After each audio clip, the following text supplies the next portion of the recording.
মেহমান হিসেবে তাবরিজে অবস্থানকালে তাদের সেই প্রতিবাদী প্রচণ্ড রূপের উল্টো দিকটা দেখে বিস্মিত হয়েছি। তারা যেমন আল্লাহর দ্বীনকে প্রতিষ্ঠার জন্য জাতীয় প্রয়োজনে উজাড় করে রক্ত ঢালতে পারে, তেমনি মেহমানের পান পেয়ালার শরবত ঢেলে হাসিমুখে নিবিড় সান্নিধ্য দিয়ে সৌজন্য উজাড় করতে পারে অকাতরে। তাদের মুখে শুনেছি তারা কিভাবে নির্বিকারে অজস্র জীবন দিয়ে মহান ইসলামী বিপ্লবকে তাদের অন্তিম লক্ষ্যে এগিয়ে নিয়ে গেছে। দীর্ঘ লড়াইয়ের পর আজও তারা রণক্লান্ত হয়ে পড়েনি। শাহাদাতের মঞ্জিলে পৌঁছে তবেই যেন তারা বিশ্রাম নেবে।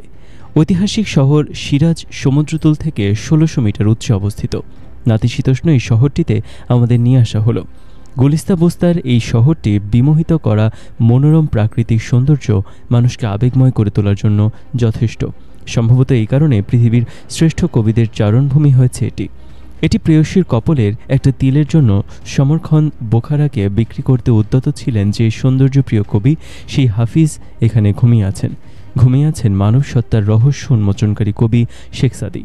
বিশ্ব ঐতিহ্যে যেমন তাদের কর্ম মাথা উঁচু করে দাঁড়িয়ে আছে, অনুরূপভাবে তাদের মাজারগুলোতে সৌন্দর্যের প্রতীক হয়ে দাঁড়িয়ে আছে সুরম্য সৌধ। পুষ্পে শোভিত সৌন্দর্য আর সুরভিতে মৌ করছে মাজার বেষ্টিত ফুলের বাগান।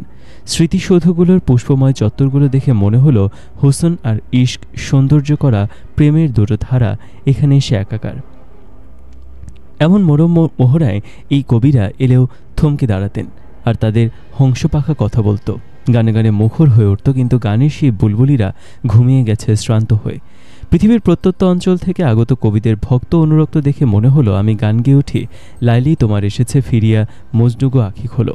কিন্তু ফুলের জলসায় শায়িত মজনুরা কোনোদিন আর আঁখি খুলবে না। তাদের সেই ঘুম ভাঙার ঘুম নয়। আমি দোয়া করলাম তাদের জন্য, আর বললাম খুশ রাহো আহলে চামান, হে বাগানবাসী তোমরা সুখে থাকো। দেখলাম মুসলিম স্থাপত্য আর ঐতিহ্যের জীবন্ত নিদর্শন দাঁড়িয়ে আছে সুপ্রাচীন জুমা মসজিদ, নয়া মসজিদ। দেখলাম নরেন জেস্তান বাগান ও পারস্য জাদুঘর। সিরাজের সৌন্দর্য সুষমা দেখে যদি কেউ একে বেহেশতের বাগান বলে তাহলে মনে হয় ভুল হবে না। জুনদ বংশের আমলে সিরাজকে রাজধানী করার রহস্য সম্ভবত এর প্রাকৃতিক সৌন্দর্য। ৪৯ বছর সিরাজ ইরানের রাজধানী ছিল। এখানকার রোমান্টিক কবি একটি নারীর তিলের জন্য সমরখন বোখারা দিতে চাইলেও ২০ শতকের সিরাজ মহান ইসলামী বিপ্লবের শক্তিশালী দুর্গ। বুলবুলি আর গুলবাগের সুর আর সুরভির সমাহারে থেকেও সিরাজের আবাল বৃদ্ধ বনিতা আজানের বিপ্লবী আহ্বান ভোলেনি। শাহের নিপীড়নের বিরুদ্ধে পাহাড়ের মতো প্রতিরোধ মূর্তিমান হয়ে ওঠে এখানে। সিরাজের দুঃসাহসিক জনতার বুদ্ধকে ভেঙে ফেলার জন্য শাহী সৈন্যরা তাবরিজের মতো এখানকার মসজিদেও নির্বিচারে মেশিন গানের গুলি করে। বন্দুকের গর্জন, মানুষের আর্তনাদ, কাতর কণ্ঠের আহাজারি, প্রতিরোধ কর্মীদের সোচ্চার তাকবীর ক্যাসেটে আজও বাণীবদ্ধ হয়ে আছে। শত শত মানুষ আত্মাহুতি দেয়, কিন্তু তার মৃত্যু পাগল মানুষগুলোর মুষ্টিবদ্ধ হাত রাজৎক্ষতের মতো ভিত্তিমূলে আঘাত করতে সক্ষম হয়। আমরা আয়াতুল্লাহ সিরাজির বাসভবনের দিকে পা বাড়ালাম। বহু মানুষ এখানে। আমাদেরকে উষ্ণ অভ্যর্থনা জানানো হলো। আয়াতুল্লাহ সিরাজি বিপ্লবের সুদৃঢ় স্তম্ভ। তার চোখ ও চাহনি আর সমস্ত আদল থেকে বিপ্লব বিচ্ছুরিত। বক্তব্য রাখলেন ইংরেজিতে। কোনো জড়তা নেই, সুস্পষ্ট বক্তব্য, সুদৃঢ় বাচনভঙ্গি। তার বাণীগুলো বিসুভিয়াসের অগ্নুৎপাতের মতো মনে হলো। আমাদের অন্তরে অন্তরে যেন মুহূর্তে ছড়িয়ে দিলেন এক ভয়ঙ্কর অগ্নিগিরির লাভা।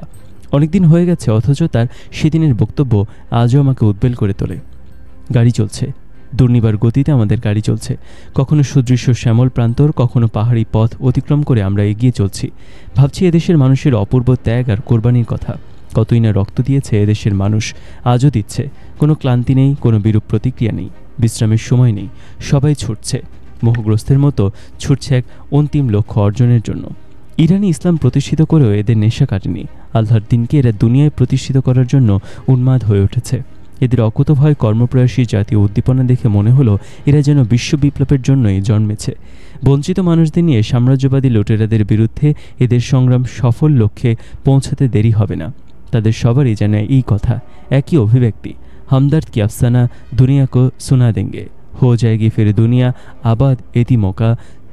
শুনিয়ে দেব এই পৃথিবীকে প্রেম আর ভালোবাসার বার্তা। এই পৃথিবীটা আবারও হয়ে উঠবে দুস্থ আর এতিমদের আবাসভূমি। দেখতে দেখতে আমরা এসে পৌঁছালাম বেহেস্তি জেহেরার দোরগোড়ায়। শত শত মানুষের ভিড় সেখানে, আবাল বৃদ্ধ বনিতার সমাবেশ। অনেক মহিলা মাতম করছে তার ভাই, তার স্বামী অথবা তার আত্মীয় পরিজনদের জন্য। এই আবেগ বিহ্বল বেদনার্ত অনুভূতি আমাদের আপ্লুত করে তোলে। আমাদের অজান্তে চোখ বেয়ে গড়িয়ে পড়ে অশ্রু। দূর দূরান্তের মুসাফির আমরা কখন যে একাকার হয়ে গেছি এদের সাথে। বিরাট কবরগাহ, কবরগুলো সুবিন্যস্ত সাজানো, হাজার হাজার জীবন্ত মানুষ ঘুমিয়ে আছে এখানে।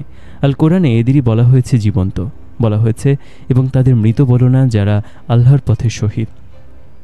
এই কবরগুলো জীবন্ত মানুষরা গোটা জাতির জীবনী শক্তি। ওদের হাতিয়ার গর্জে উঠবে না কোনোদিনও, কিন্তু ওদের জীবন্ত কবরগুলো কিয়ামত পর্যন্ত জাতীয় প্রেরণার উৎস হয়ে থাকবে। ওদের খুন আর খাকের দ্রবণ জাতীয় সত্তাকে সঞ্জীব করে থাকবে। প্রত্যেক কবর শহীদের ছবি টাঙানো আছে। ঘুরে ঘুরে দেখলাম দুঃসাহসিক সিপাহীদের অধিকাংশই তরুণ। শহীদদের মা বাবা এবং অন্যান্য আত্মীয় স্বজনদের সাথে কথা বলার সুযোগ হয়েছে। স্বজন হারানোর বেদনাবোধ স্বাভাবিকভাবে আমরা দেখেছি তাদের মধ্যে। তারা সন্তানদের শাহাদাতের জন্য গৌরবান্বিত। বাকি সন্তানদেরকেও তারা শাহাদাতের রাস্তায় যাওয়ার জন্য প্রেরণার যোগাবে বলে আমাদের জানিয়েছেন। এই বেহেস্তি জোহরা, এই বিরাট কবরগাহ দেখে মনে হয়েছে যেই জাতি মৃত্যুর জন্য এমন উন্মাদ হয়ে ওঠে তাকে দুনিয়ার কোনো শক্তি মারতে পারে না। আমার মনে হলো কোনো শক্তিধর পরাশক্তি ইরানের অনিবার্য বিজয় ঠেকিয়ে রাখতে পারবে না। বাংলাদেশের কুটির থেকে ইসলামের বিজয়ের স্বপ্ন দেখা কবির গজলের দুটি কলি এই কবিতার তোরণে লেখা হলে বোধহয় মানানসই সঠিক হতো। শহীদি ঈদগাহে দেখো আজ জামায়াত ভারী, হবে দুনিয়াতে ফের ইসলামী ফরমান জারি। ইরানের ইসলামী বিপ্লবের সাফল্যকে নিয়ে চিন্তা করতাম। এতদিন যেমন ছিল আশা, তেমন ছিল আশঙ্কা। আওয়ামী লীগের চূড়ান্ত বিজয়ের পর বাংলাদেশে যেমন নেমেছে রাজনৈতিক অবক্ষয়ের ধস, সাংস্কৃতিক দিক দিয়ে যেমন হয়েছে দেউলিয়া, অর্থনৈতিক দিক দিয়ে যেমন হয়েছে বিপন্ন, তেমন একটা পরিণতির দিকে ইরান এগিয়ে যায় কিনা এমন একটা উদ্বেগ ছিল দুনিয়ার ইসলামী আন্দোলনের শরিক মানুষগুলোর। কিন্তু ইমাম খোমেনির আধ্যাত্মিক নেতৃত্ব বস্তুবাদী মুজিবের মতো ভুল করেনি। আত্মোৎসর্গকারী তরুণদের ময়দান থেকে ঘরে ঘরে পাঠিয়ে তাদের উদ্দীপ্ত চেতনাগুলোকে মোর্চে ধরিয়ে বিবর্ণ করেনি। কর্মক্ষেত্র থেকে বিতাড়িত করে কর্মবিমুখ অলস জীবনযাপনে উদ্বুদ্ধ করেনি। বেগবান তারুণ্যকে শয়তানের ইন্ধনে পরিণত হতে দেয়নি। ইমাম খোমেনি তাদের সামনে তুলে ধরেছেন জাতীয় পুনর্গঠনের কর্মসূচি। দক্ষ অদক্ষ তরুণ কর্মী ও ছাত্ররা গ্রাম থেকে গ্রামাঞ্চলে জিহাদ সাজিন্দেগির কর্মসূচি নিয়ে গেছে। রাস্তাঘাট নির্মাণ, বিধ্বস্ত বাড়িঘর নির্মাণ, পানি সেচের ব্যবস্থা, গ্রামীণ বিদ্যুতায়ন এসব করেছে শিক্ষিত অশিক্ষিত তরুণ কর্মীরা। আমরা দেখেছি বিধ্বস্ত ইরানকে তারুণ্যের স্পর্শে তাজা হতে। 2 বছর স্কুল, কলেজ, বিশ্ববিদ্যালয় ও বিভিন্ন শিক্ষা প্রতিষ্ঠান থেকে বন্ধ রেখে ইমাম খোমেনি দেশটাকে পিছিয়ে দিয়েছেন এমন নয়, বরং সমস্ত সিলেবাস, সমস্ত কারিকুলাম পরিবর্তন এবং নতুন পাঠ্যপুস্তক প্রণয়ন ও প্রকাশের ব্যবস্থা করার জন্য এটুকু সময়ের প্রয়োজন ছিল। আগের মতো শিক্ষাক্ষেত্রে গোলাম তৈরির সিলেবাস চালু রাখলে হাজার হাজার দেশপ্রেমিকের রক্তদান বিফলে যেতে বাধ্য হতো। এছাড়াও 2 বছরের ব্যবধানে বিশ্ববিদ্যালয় থেকে তথাকথিত বামপন্থীদের সস্তা রাজনীতির আঁকড়াসমূহ স্বাভাবিক মৃত্যুবরণ করেছে। এসব দেখে মনে হলো তাপস আধ্যাত্মিক নেতা কত দূরদৃষ্টি সম্পন্ন ও প্রজ্ঞার অধিকারী। ইরানে জিহাদে সাজিন্দেগি অর্থাৎ পুনর্গঠন জিহাদ সংস্থাটি অল্প কিছুদিনের মধ্যে জনমনে দাগ কাটতে সক্ষম হয় এবং দারুণ জনপ্রিয় হয়ে ওঠে। এককালের বিভ্রান্ত তরুণরা নতুন প্রেরণায় উদ্বুদ্ধ হয়ে তাদের তারুণ্যকে নিয়োগ করেছে জাতীয় পুনর্গঠনে। সাম্রাজ্যবাদী শক্তির সব রকমের কূটকৌশল নিঃশেষ হওয়ায় দুনিয়ার মুসলমানদের দৃষ্টি ইরানের বিপ্লব থেকে ফিরিয়ে দেওয়ার উদ্দেশ্যে ইরানের ইসলামী বিপ্লবকে শিয়া বিপ্লব হিসেবে চিহ্নিত করার জন্য আন্তর্জাতিক ষড়যন্ত্র চলছে। শতাব্দীর সর্বশ্রেষ্ঠ বিপ্লবের মহানায়ককে কাফের হিসেবে মুসলিম বিশ্বে উপস্থাপন করা হচ্ছে। পরস্পরকে সংঘাতের মধ্যে নিয়ে এসে কায়েমি স্বার্থবাদী লুটেরা সাম্রাজ্যবাদী শক্তি মুসলমানদেরকে নিরঙ্কুশভাবে শোষণ করার পথ পরিষ্কার করছে। প্রচারণার তোড়ে বিভ্রান্ত মুসলমানদের তবু অনেক জিজ্ঞাসা। এসবের সঠিক উত্তরের জন্য ইরানের সুন্নি আলেম খোঁজ করলাম। ইরানের পার্লামেন্ট সদস্য একজন সুন্নি আলেমকে পেয়ে তার সাথে আলাপ করতে চাইলে তিনি সাগ্রহে রাজি হলেন। তার ভাষায় ইরানের ইসলামী বিপ্লবের ব্যাপারে সুন্নিরা নীরব ছিল অথবা শাহকে সমর্থন দিয়েছে এমন ঘটনাও আমার জানা নেই। তুর্কমেন, কুর্দ, বেলুচ সব সুন্নিরা শিয়া ভাইদের সাথে কাঁধে কাঁধ মিলিয়ে সাম্রাজ্যবাদী শক্তি ও তার দোসর ইরানকে শাহকে উৎখাত করার জন্য সর্বাত্মক সংগ্রাম করেছে।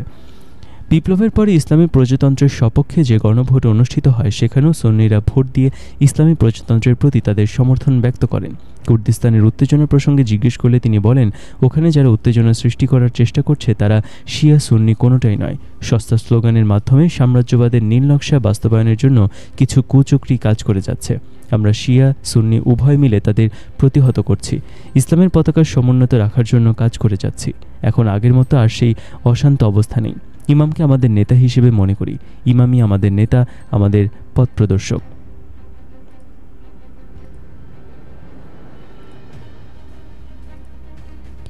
তিনি আরও বলেন, ইমাম মদ নিষিদ্ধ করেছেন, সুদ উৎখাত করেছেন, রাজতন্ত্রের অবসান ঘটিয়েছেন, হিজাব চালু করেছেন, হক আর ইনসাফ প্রতিষ্ঠিত করেছেন। আমরা সুন্নিরা কি একথাই বলবো? মদ খেতে চাই, পর্দার প্রয়োজন নেই, রাজতন্ত্র ফিরিয়ে দাও, সামাজিক সুবিচার অনইসলামিক? যদি এসব না চাই তাহলে আপনারা বলুন, ইমামের পথ আর আমাদের পথের পার্থক্য কোথায়? ধর্মীয় আচার অনুষ্ঠানে যে একটু আধটু পার্থক্য রয়েছে, এই পার্থক্যটুকু শাফি, হানাফি, মালিকি, হাম্বলি বিভিন্ন মতাবলম্বীদের মধ্যেও রয়েছে। এই পার্থক্য মৌলিক নয়, অতএব আমাদের বিভেদও নেই। ইরানের সমস্ত শিয়া সুন্নি কায়েমি স্বার্থবাদী, শোষক ও সাম্রাজ্যবাদী শক্তির বিরুদ্ধে সংঘবদ্ধ শক্তি। কায়েমি স্বার্থবাদী ও শোষক শ্রেণী, তা সে শিয়া হোক অথবা সুন্নি হোক, আমরা শিয়া সুন্নি সম্মিলিতভাবেই তাদের বিরুদ্ধে অস্ত্র ধরব। রাজতন্ত্র ও সাম্রাজ্যবাদী শক্তিসমূহ শত শত বছর ধরে আমাদের শক্তি, সামর্থ্য ও সম্পদ লুট করেছে। বিভেদের বিভ্রান্তি ছড়িয়ে মুসলিম উম্মাহকে শতাধিক বিভক্ত করেছে। ছোট একটা অবৈধ রাষ্ট্র ইসরায়েলের হাতে আমরা মার খাচ্ছি, লাঞ্ছিত হচ্ছি দেশে দেশে, দুনিয়ার সবখানে। সাম্প্রদায়িকতার ভোঁতা অস্ত্র দিয়ে কোথাও যেন মুসলমানদের ঐক্যে ফাটল ধরাতে না পারে, সেজন্য আপনারা যে যেখানে আছেন সেখান থেকে সাম্রাজ্যবাদীদের কূটকৌশলগুলো দুনিয়ার সামনে তুলে ধরুন। ইরানের সুন্নি নেতা বলে চলেছেন, লেবাননের সুন্নি নেতারাও ইমামকে তাদের নেতা হিসেবে মেনে নিয়ে শোষক ও সাম্রাজ্যবাদীদের বিরুদ্ধে ঐক্যবদ্ধভাবে সংগ্রাম করার জন্য দুনিয়ার সকল মুসলমানদের প্রতি আহ্বান জানিয়েছেন। এ ব্যাপারে ইমাম খোমেনি বলেন, তারা আমাদের মধ্যে মতবিরোধ বাঁধাতে চায়। আমাদের অবশ্যই হুঁশিয়ার থাকতে হবে, কারণ আমরা সবাই মুসলমান, আল কোরআনের অনুসারী। পবিত্র কোরআনের ও তাওহীদের জন্য আমাদের অবশ্যই কাজ করে যেতে হবে এবং সর্বশক্তি নিয়োগ করতে হবে। জুমার নামাজের প্রকৃত তাৎপর্য ও গুরুত্ব আমরা ইরানে না এলে বুঝতাম না। নিছক একটি ধর্মীয় আনুষ্ঠানিকতা বলে আমরা আজও বিশ্বাস করতাম। অথচ এই জুমার নামাজই এখানে শাসক ও শাসিতের দূরত্ব দূর করে পারস্পরিক নিবিড় সম্পর্কের সীমানায় নিয়ে এসেছে। সরকার ও জনগণের মধ্যে তথ্যের ব্যবধান অর্থাৎ ইনফরমেশন গ্যাপ দূর করার এই যে ধর্মীয় অনুভূতিসিক্ত সর্বাধুনিক ব্যবস্থা, এমনটি পৃথিবীর আর কোনো রাজনৈতিক মতবাদ দিতে পেরেছে বলে আমার জানা নেই। বিশ্ববিদ্যালয় চত্বরে অজস্র সামিয়ানার নিচে লক্ষ লক্ষ মানুষ সমবেত হয় নামাজের জন্য। স্বয়ং প্রেসিডেন্ট ইমামের দায়িত্ব পালন করেন। খুতবায় দাঁড়ালে হাতে থাকে অটোমেটিক মেশিন গান, এ যেন রাসূলুল্লাহ সাল্লাল্লাহু আলাইহি সাল্লামের হাতের লাঠি। 1400 বছর পর অটোমেটিক মেশিন গানে পরিণত হয়ে গেছে। মনে হয় সময়ের এই যে ব্যবধান, সেটা এখানে এসে দূর হয়ে গেছে। এ যেন সার্ভাইভাল অফ দ্য ফিটেস্ট এর অনিবার্য পরিণতি। পৃথিবীটা যোগ্যতমের আবাস, কালের ব্যবধানে যোগ্যতার বিবর্তনও আনতে হবে স্বাভাবিকভাবে। সময়ের গতির সাথে জীবনকে গতিশীল করে তুলতে হবে।